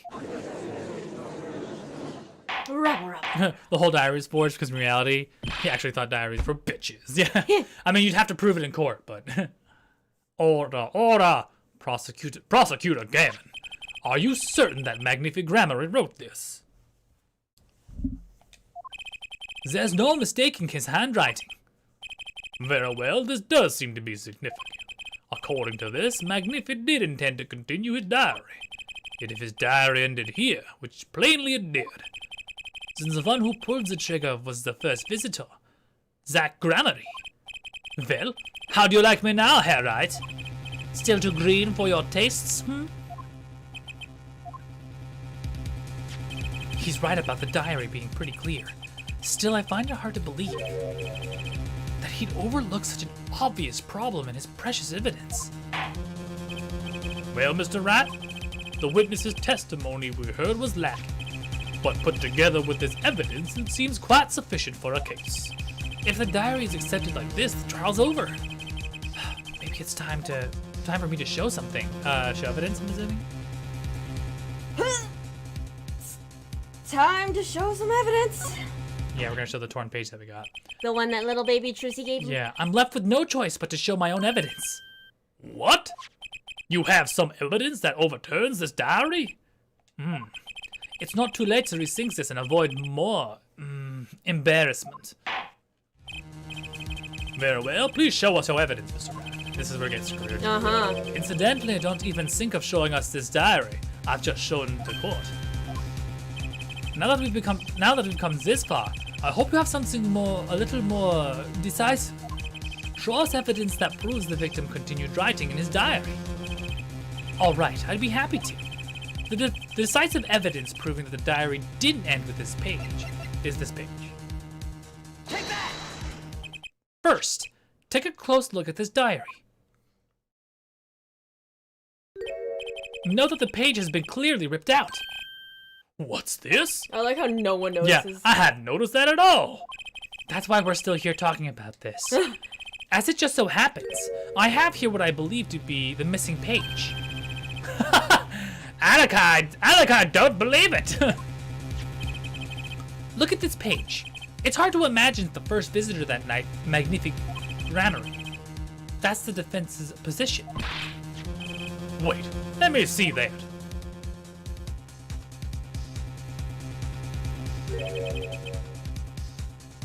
What in Sam Hill? Why, this is the continuation of the victim's diary. Oh, he doesn't look trouble at all.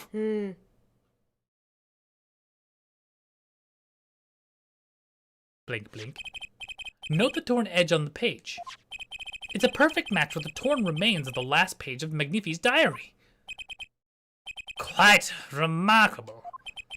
Would you care to explain what all this means, Herr Attorney? The diary continued after the first visitor came, which means the victim was still alive after Zach Grammary left, leaving no one to take his life but the second visitor. Valiant Grammary! No! No! The handwriting, too, matches the one on the other page. This is without a doubt a genuine article. Rabble, rabble, rabble, rabble, rabble, rabble. Order, order! But wait! That's impossible! That old man couldn't have written that. Objection! That's a long pause. Finally. You just couldn't resist, could you, Herr Wright? Resist what? Presenting solid evidence? Herr Judge? Yes, Prosecutor Gavin? Might I request we put the current cross-examination on hold? The prosecution would like to call a new witness. But, Prosecutor Gavin, this evidence overturns the current witnesses. I ask only to put it on hold. Please, my new witness has a very, very important piece of testimony to give. 5 minutes, no more. I promise, Your Honor. Well, if you put it that way. Mr. Wright, what's your take on this? Well, Your Honor, judging from his enthusiasm, we'll have to hear this new testimony sooner or later anyway. So it might as well be sooner. Then, though this is highly, highly irregular, we will put this current cross-examination on hold. The witness may step down. Now, Prosecutor Gavin, please bring the surprise witness to the courtroom. Oh no, please don't be Trucy. Please don't be Trucy. I had a bad feeling just then. That ripped out page was too obvious. He must have known. And I should have known it. It was a bad sign all around. Oh, what the flip? It's Drew. It's Drew Measham. Holding trial with no audience is a first, even for me, Prosecutor Gavin. So they cleared the courtroom. Yes, because They don't want to spoil this situation. well, no, because Drew is so reclusive. Oh, right. Right? He's never Fair. been seen in public. I beg the court's understanding, but I had to make a judiciary deal with the witness to secure his testimony. I love the fact that his hair is a paintbrush. A judiciary deal? The details of this testimony may have some legal ramifications. Ramifications? No. Shall we say? I thought it best to contain the information to this room. Very well, very well. And you are the witness, I gather. Ah, yes, sir. State your name and occupation for the record. My name is Drew Mishra. Nah, I gotta get a better voice for this guy. My name is Drew Mishra. I'm a painter. A painter? And somehow related to this case?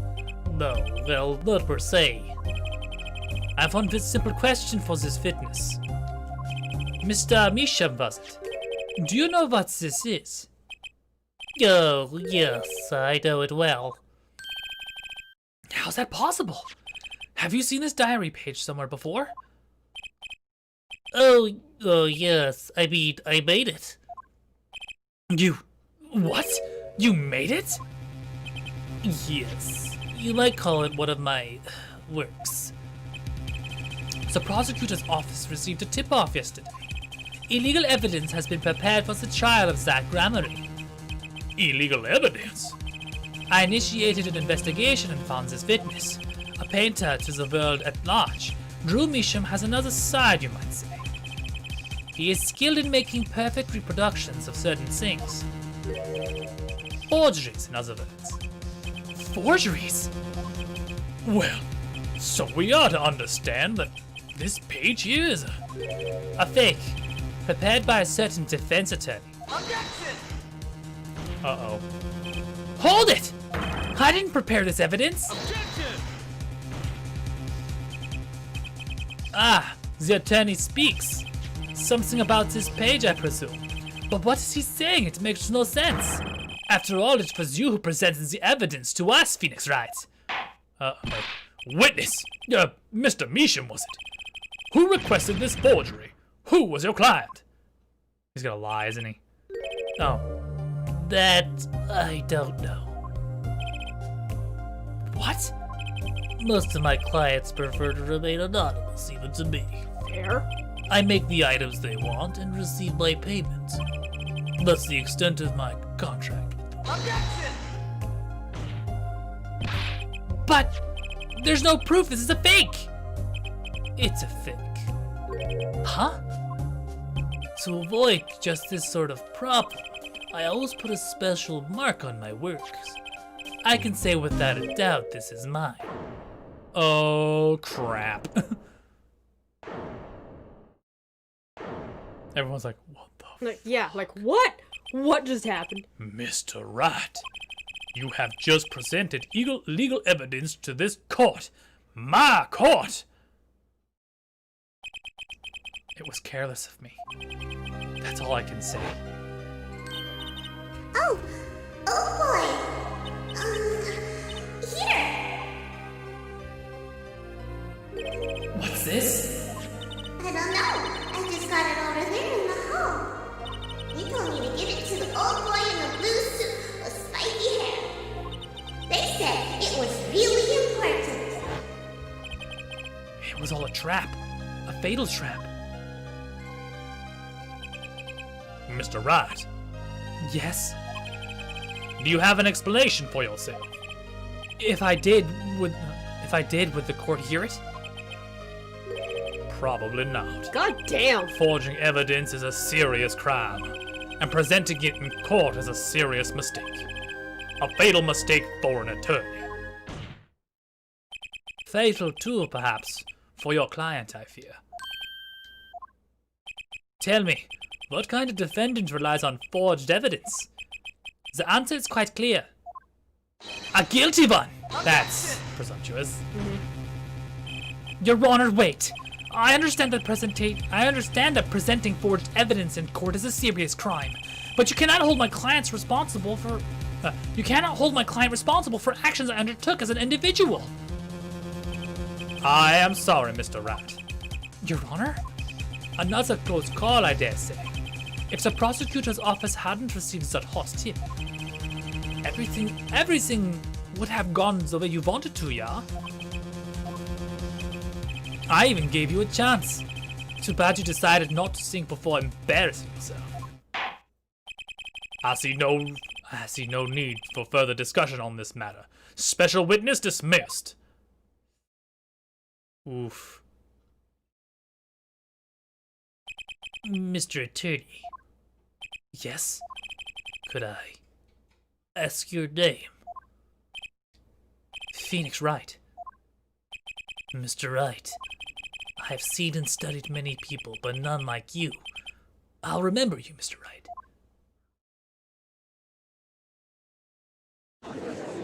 Shit.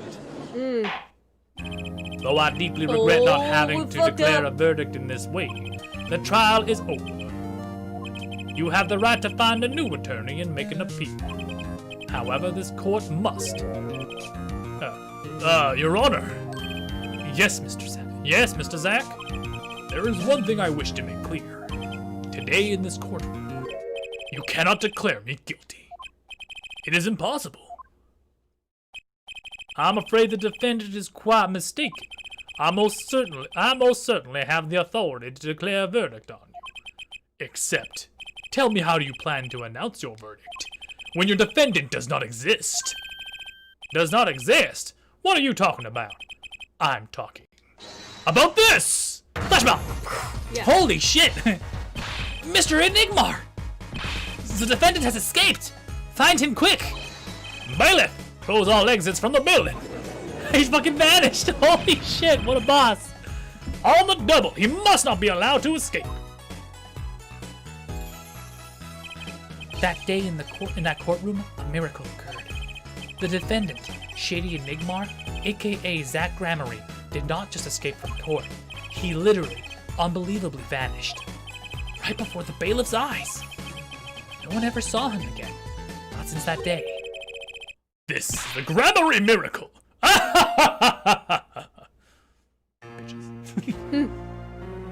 No verdict was declared. After all, the defendant didn't exist. That's how it happened. The trial of magician Zach Gramarye vanished, along with him for all eternity. I mean, 7 years, but yeah.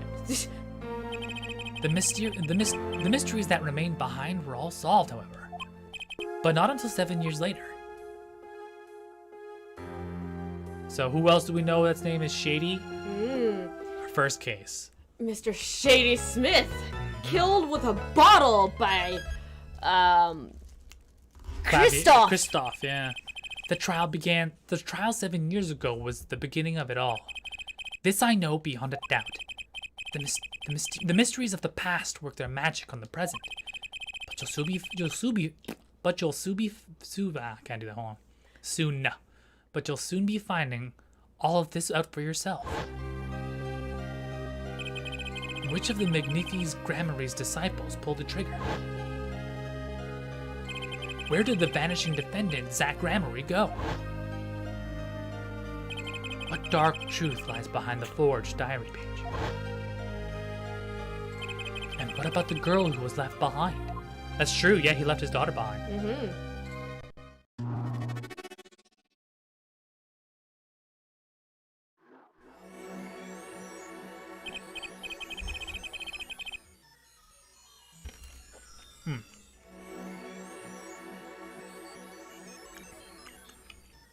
Snack break. The past left us with these 4 keys to unlocking the truth.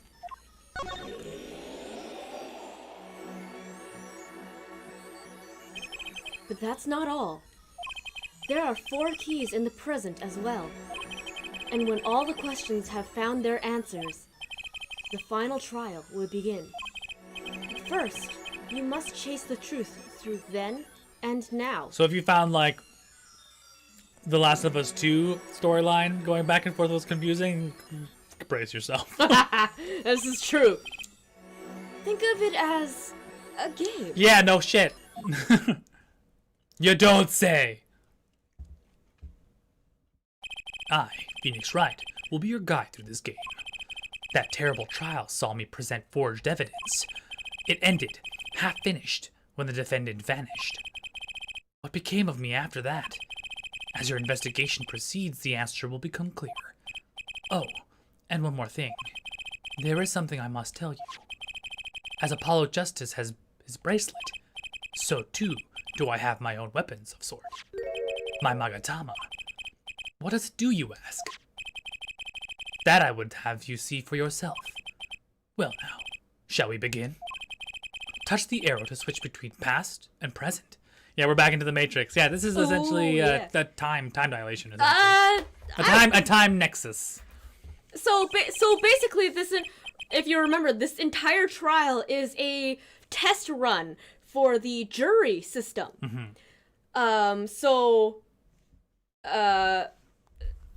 Because Phoenix knows the case, he purposely picked this one. Knowing that it was a guilty verdict. Knowing that it's complicated, and that current conventional, the current conventional court system with decisive evidence, if the glove fits, you must. If the glove fits, you must. If the glove doesn't fit, you must not. You must acquit. Yeah, the current O.J. Simpson court system, does not suffice. So yeah, the panel of juries is reviewing all of the evidence of the case from 7 years ago and the current case right now. And it is so we are literally as the jury reviewing evidence from these two cases and trying to piece together what happened. It is right after my last trial came up to an abrupt end. Now that you know the game, let's play. And he still has his Magatama. That is so cute. Alright, so you can, Let's see if we can get to this so we can get to the final court case for the finale on Saturday. yes. Because the week after is Ghost of Tsushima, I think. Let's see. The nightmare trial was over, and the new nightmare of figuring out what had happened just begun. I wanted to wake up, to walk away, but I figured I'm the only one who could do this. Probably. And besides, I had plenty of time. Thanks to the Bar Association review board's decision, it's hard to work when your attorney's badge has been taken away. 7 years ago, detention center. What strange sight doth my eyes behold? Excuse me? Two men on either side of a single transparent pane. Yet it seems fickle fate has switched sides, so to speak. The forger of fakes walks freely, while the innocent languishes within these plexiglass confines. There's been no proof that I forged anything. No proof that I took the life of my dear mentor. Yet, these chains cannot hold me for long. The stage awaits. And what, may I ask, awaits you? A little piano and a cold little hole in the wall. But since you are here, what shall we discuss? The shooting of Magnifique Grammary for one. Who pulled that trigger? Valant or his partner, Zach? His partner vanished before the answer could be found. If I'm going to get any closer to the truth, this is the place to start. Yeah, so it's gonna be a pretty intensive investigations, and then one cross-examination. Really? Okay, so then maybe we can wait for the finale tomorrow then, or Friday then. Next stream, Saturday. Yeah, I guess so. Okay. Here's the thing. The cross-examination is one cross-examination, but I don't know how much talking goes between all that. You know what I mean? How much story fluff. I think if worst comes to worst, we'll do another Monday to wrap it up, so we can do Ghost of Tsushima next week, the week after. Okay, cool. We're gonna call it quits for tonight then. It's a pretty extensive investigation. I don't want to stop halfway because it's gonna be pretty complicated. Yeah. So I'm going to we're gonna press pause on this game, and we're gonna start the finale on next Saturday. This coming Saturday. This Saturday, yeah. So thank you so much for joining us today on the Daring Players Squad, and thank you for joining me on my birthday stream. Hey. Again, thank you for the lovely the sweet arrangement. And so tomorrow is Tuesday, which is going to be Joyce and me again. We're going to be playing Double feature. The World Ends With You. So keep eyes out for that. For those of you who don't know who we are, we're 5 people who play video games on one channel. We play different games different days of the week. If you like what you see, you want a little bit of spice, a little bit of change, a little bit of variety in your streaming content, make sure to hit follow. If you like us enough, hit subscribe, donate, do whatever. We don't care. We just want you to be here and have some fun. You can also follow us on all of our socials: Instagram, Facebook, Twitter, and we have a Discord if you want to catch us offline for some out of stream discussions. So thank you again so much for joining me. Oh. So next Saturday, because we intend to wrap up this final trial, which again is a trial by jury, which means we get to decide how the verdict goes, whether it's guilty or not guilty. So I wanna make a straw poll at the end, and let all of you guys vote in on how you think the verdict should be. That seems like a good idea. Finally, the people get to choose. Exactly. You guys are gonna be our virtual jury. So come by on Saturday, watch the stream, figure out what happened, and then you have the power at your fingertips. Okay. Anyway. And it's your birthday! And it's it's Bernie's birthday. Perfect. Perfect. Anyway, again, thank you so much. My name's Rashi, Joyce! and we'll see you next time. Bye.